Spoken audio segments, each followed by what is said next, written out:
So I just got back from a financial conference where Ramit Sethi, author of I Will Teach You to Be Rich, shared his big idea about money.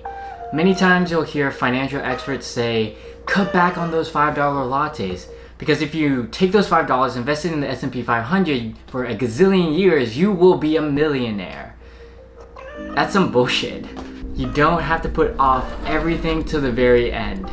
Yes, save, invest wisely, but you should be considering how you live in the present while being fiscally responsible for the future. There's a saying goes like this: rich people spend the first half of their lives chasing wealth, but then spend the second half of their lives chasing health.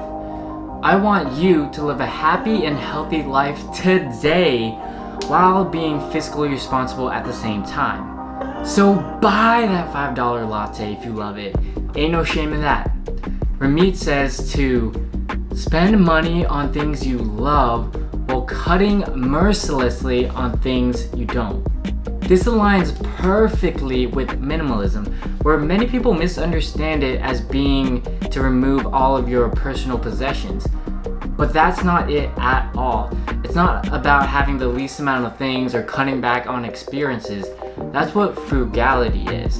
Minimalism is about finding what you value so you can go all in on that. The first thing I love buying, food.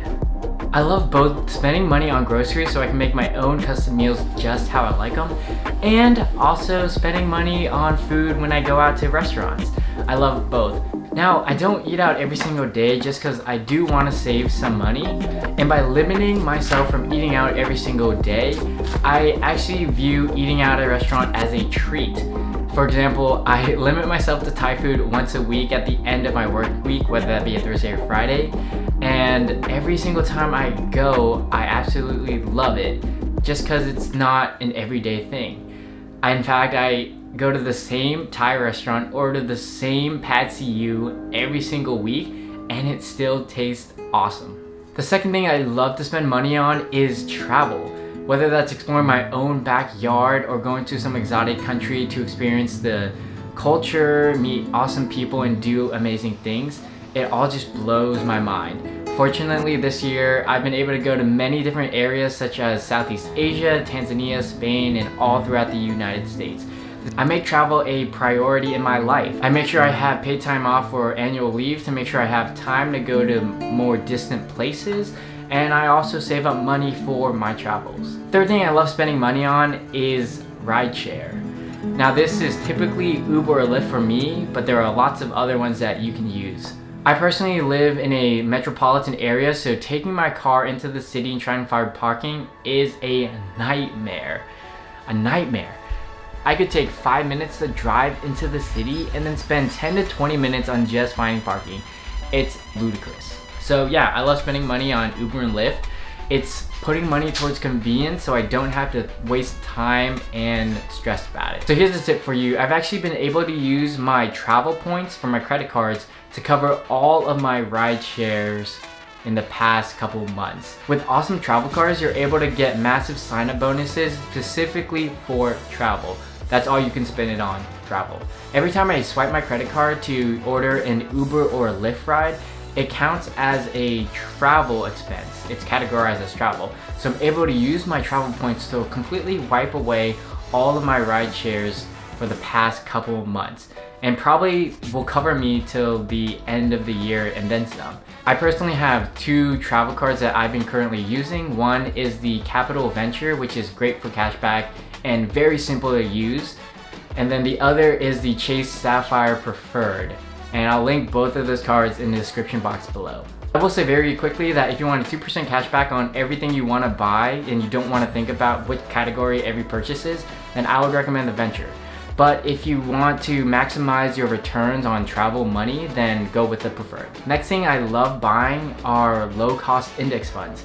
Now this may sound super lame to you, but I personally love spending money on investment vehicles that perpetually make me more money. I'll buy index funds and then every couple of months I will recheck on them and my money will just grow.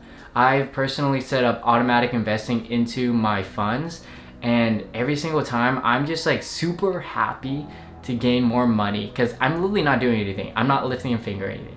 So who doesn't love making money while they sleep? And if you don't, you crazy. The next thing I love spending money on is kind of a catch-all, but it's new experiences. I love really getting myself out of my own comfort zone so that I'm able to grow as a person and really take things internally on how other people view life. I think there are a ton of things to learn from meeting new people. That counts as a new experience, or doing new things. You really learn things about yourself when you put yourself out there. And not only does it make you grow as a person, you create awesome memories that you can share with other people. A bonus thing that I want to spend more money on is self-development. Whether that's joining a mastermind class or picking up a new skill or joining a community where I meet more people, I do want to put more money towards that because I think it'll improve me as a person and lead to a better quality of life. So here's an exercise for you. This is what Ramit Sethi did for us in his keynote speech. So think about what you love to buy. Is it convenience, health, relationships, food? Let's go with food. Now, think about how much money you spend on food and how would your life be different if you spent 4 times as much money on food than what you do currently. Most people think very linearly in terms of quantity. So if they love eating out, but they eat out once a week, okay, so spending 4 times as much money on eating out would mean I would eat out 4 times as much. But you can make a very small mind shift to improve your quality of life. Now, eating out more often might not necessarily make you happier, but you can improve the quality of that. So say you can go grocery shopping and buy higher quality items, or you can even hire your own personal chef to make you gourmet meals. Now, if you go out to eat, you don't have to go out to eat more often.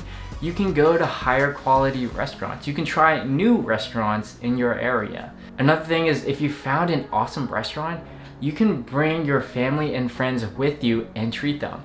It makes the whole experience very different. You shouldn't feel guilty about money you spend on things you love. If you mercilessly cut back on things you don't care about, you can direct all of your money towards things you actually do. So my takeaway is that you should identify what you value, relentlessly chop away things you don't care about, so you can go all in on the things you love. If you're new to this channel, I'm Sean. I make weekly videos on money and minimalism for young professionals to make smart financial decisions based on their values. So if that's something you're interested in, hit that subscribe and notification bell. See you all next week. Peace.